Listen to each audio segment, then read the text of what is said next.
Slow and steady wins this race. All right. 2 points of contact. So this obviously was a cave at one point. You can see kind of how you have the curved portions. So Doug, we are underneath Iowa City. Yes. Like what's directly above us right now? So right over to our left is going to be Market Street, Okay. and then St. Mary's is going to be to the right, about 300 feet that way. And these are the beer caves, and not a lot of people have been down here. We're Correct, getting kind of crazy access to this area. Yes, correct. Less than 350 people have been down here. It was crazy. There was a bust of Shakespeare, and the head came off, and we slid down the beer poles.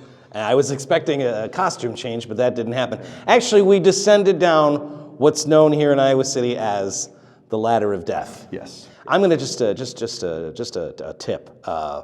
Maybe don't call it that for when you're doing tours. Oh, come on. Well, and what really drove it home for me was the fact that there was a grave site right by the Ladder of Death to really drive it home. That's Jimmy. Jimmy, yeah, don't be like Jimmy. Jimmy is one of the few people who took the tour and did not listen to the instructions. Yes.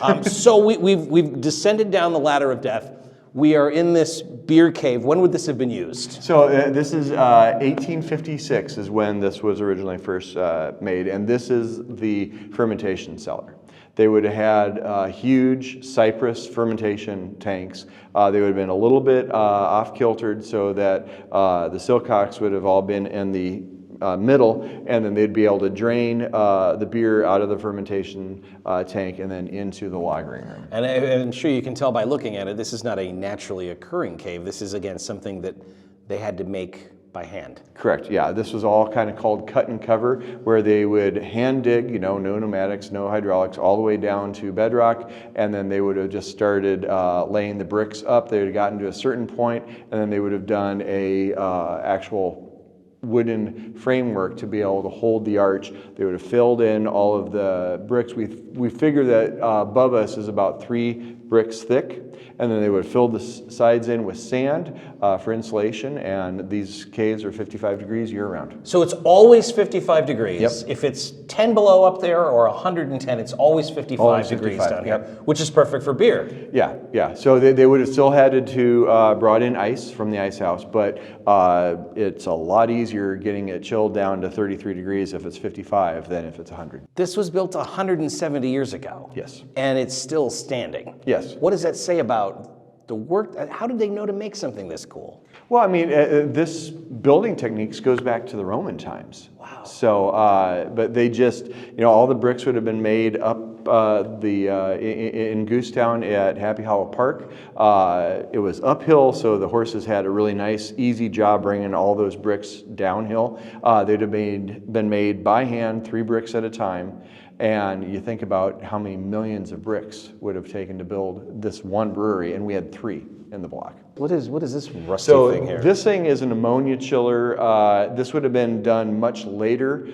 When the wort comes down before it goes into the fermentation vessel, it needs to be cooled. So they would have actually been able to put the beer in that or around that, and then that would have been actually chilling the beer in a vessel to make sure that it was cold enough so that when it went into the fermentation vessel, the yeast would have the perfect temperature to start acting. And there are tunnels, some of them have been filled in over the years, but there are tunnels that lead from this underground space All over. to where all the taverns were, right? Correct, yeah. So there is one tunnel that has been filled in that goes underneath of Market Street to the Union Public House, which is now the Goosetown Cafe. And that would have been via the freight elevator, so you could go right underneath Market Street to get the beer from the brewery to the public house. That Union Public House was a big deal. It was. It really when you was, hear yeah. about the Union in Iowa City, you're thinking about a completely different experience than the Union would have been back then. And that was actually the second largest bar in Iowa City.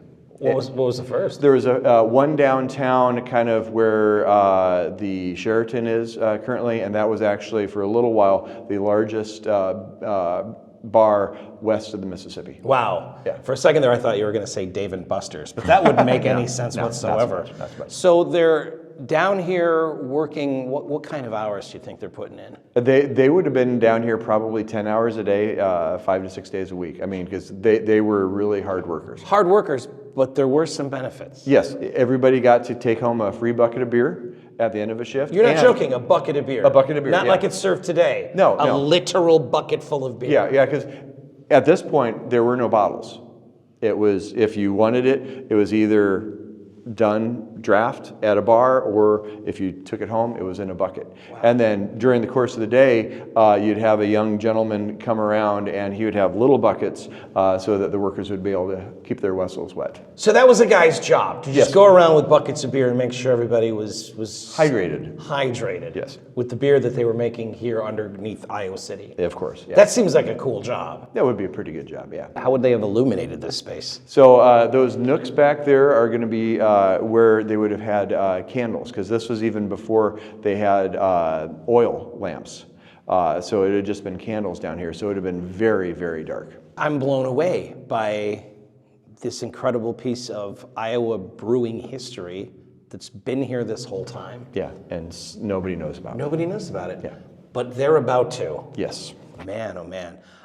We want to make this very clear, because what I'm afraid of is now people are going to see that we've been underneath Iowa City and we're here checking out the beer caves, and people are going to show up on a random Tuesday and go, take me down to the caves. That's not how it works. No. We have very limited access down here, and with the owners of the building's consent and the Nolte family that runs the Icon, which is a performing arts high school, we have access in here. But it's We had to very jump limited. through a lot of hoops to get down here, but that's Yes. why we're here, so you can see what it's Yes. like. But this is not something that people can just come and do. No, for sure. Okay, so that's why we did it for you here on Brewed. Hope you enjoy.